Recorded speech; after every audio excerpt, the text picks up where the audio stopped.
آئیے اب میں بہت مختصر طور پر آپ لوگوں کو آخری ایام کی طرف لے کر چلتا ہوں۔ چنانچہ وہی وہ آخری ایام تھے جس میں رب العالمین نے محمد عربی علیہ السلام کے اوپر قرآن کریم کی وہ آیت کریمہ نازل فرمائی، الیوم اکملت لکم دینکم واتممت علیکم نعمتی ورضیت لکم الاسلام دینا، کہ آج کے دن میں نے تمہارے دین کو مکمل کر دیا ہے، اپنی نعمت تمام کر دی ہے، اور دین اسلام سے میں خوش ہوں اور راضی ہوں۔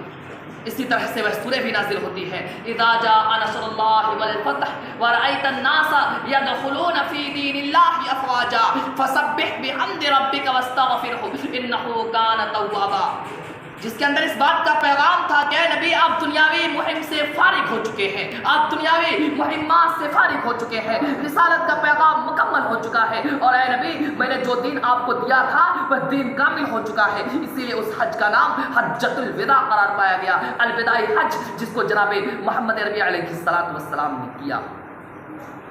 اس کے بعد اللہ کے نبی واپس گھر تشریف لاتے ہیں۔ سفر سن 11 ہجری کو نبی پاک علیہ السلام وہ خود ایک جنازے میں تشریف لے جاتے ہیں۔ سفر سن 11 ہجری کو نبی پاک علیہ السلام وحد تشریف لے گئے، اور شہدائے وحد کے لیے آپ نے دعائیں کی، ایسی اس طرح سے دعائیں کی جیسا لگتا تھا کہ آپ زندہ اور مردہ دونوں سے الوداعی ملاقات کر رہے ہیں۔ اس طرح سے نبی پاک علیہ السلام نے دعائیں کی۔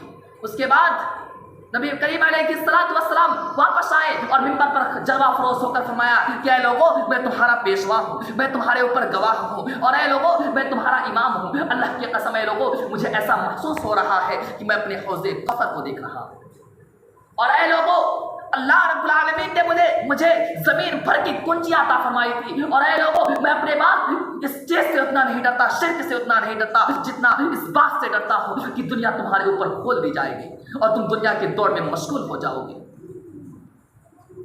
سفر کے آخری ٹائم میں جناب محمد رسول اللہ بقیع غرقد، جسے ہم اور آپ اپنی اصلی زبان میں جنت البقیع کہتے ہیں، جو باغ جبریل کے سامنے قبرستان ہے مسلمانوں اور صحابہ کرام کا، نبی پاک علیہ السلام وہاں تشریف لے گئے اور فرمایا کہ انا بکم لاحقون، اے قبر والو تم پر سلامتی ہو، میں بھی تم سے ملنے والا ہوں اور بہت جلد ملنے والا ہوں۔ ماہ سفر کے آخری دن یا رات تھے کہ نبی پاک علیہ السلام پھر جنت بقیع غرقد ایک جنازے میں تشریف لے گئے۔ حضرت عائشہ فرماتی ہے کہ میں اس وقت اپنے سر میں درد محسوس کر رہی تھی۔ جب اللہ کے نبی جنازہ سے واپس آئے تو میں نے کہا وارثہ ہائے میرے سر میں درد ہو رہے ہیں۔ اس پر نبی پاک علیہ السلام نے فرمایا کہ عائشہ ایسی بات نہیں ہے، ہائے میرے سر میں بھی درد شروع ہو چکے ہیں۔ حضرت عائشہ فرماتی ہے کہ بیماری کی ابتدا تھی جو نبی پاک علیہ السلام کو سر کی بیماریوں سے شروع ہوئی۔ اسی وقت اللہ کے نبی کو مزید سخت بخار چڑھا، اتنا سخت بخار چڑھا کہ ٹھنڈے پانی میں بھگو یہ کپڑے نبی پاک علیہ السلام کی پیشانیوں کے اوپر رکھے جاتے تھے، اور اس بخار کی گرمی کی حرارت نبی پاک علیہ السلام کے اوپر جو پیشانی کے اوپر پٹی رکھے جاتے تھے اس پٹی کے اوپر سے محسوس ہو رہے تھے۔ اتنا سخت بخار چڑھا اللہ کے نبی کو۔ میرے عزیز ساتھیوں، ایک روز نبی پاک علیہ السلام حضرت میمونہ کے گھر تشریف فرما تھے۔ اچانک نبی پاک علیہ السلام نے پوچھنا شروع کیا کہ لوگوں کل میری باری کہاں ہے، کل میں کہاں رہوں گا۔ یہ ایک مقصد تھا حضرت عائشہ کے بارے میں پوچھنے کا۔ تمام ازواج مطہرات نے بیک زبان کہا کہ اللہ کے نبی آپ کی مرضی، آپ جہاں چاہے وہاں رہ سکتے ہیں۔ چنانچہ اس کے بعد اللہ کا وہ نبی حضرت فضل ابن عباس اور حضرت علی کو بلا کر دونوں صحابہ کرام کے کاندھوں پر اپنے ہاتھوں کو رکھ کر اللہ کا وہ نبی حضرت عائشہ کے گھر تشریف لے جاتے ہیں۔ اللہ کے نبی کے پاؤں کے اندر وفات سے پہلے اتنا پاور نہیں تھا، اتنا طاقت نہیں تھا کہ اپنے پیروں کو زمین سے اٹھا کر چل سکے۔ اللہ کا وہ نبی حضرت فضل ابن عباس اور حضرت علی کے سہارے اپنے پاؤں کو زمین پر گھسیٹتے ہوئے اللہ کا وہ نبی حضرت عائشہ کے گھر تشریف لے جاتا ہے۔ میرے عزیز ساتھیوں، حضرت عائشہ فرماتی ہیں کہ مجھے جو صورتیں یاد تھی میں وہ پڑھ کر اللہ کے نبی کے ہاتھوں کے اوپر پھونکتی تھی اور اللہ کے نبی کے ہاتھ کو آپ کے جسم مبارک پر پھیرتی تھی۔ اللہ کا وہ نبی اپنے ہاتھوں کو اپنے جسموں کے اوپر نہیں پھیر سکتا۔ وفات سے پہلے میرے عزیز ساتھیوں اس طرح سے معذور ہو کر، اس طرح سے کمزور ہو کر نبی پاک علیہ السلام اس دھرتی کے اوپر تھے۔ وفات سے 5 دن پہلے مرض سخت سے سخت ہو گیا۔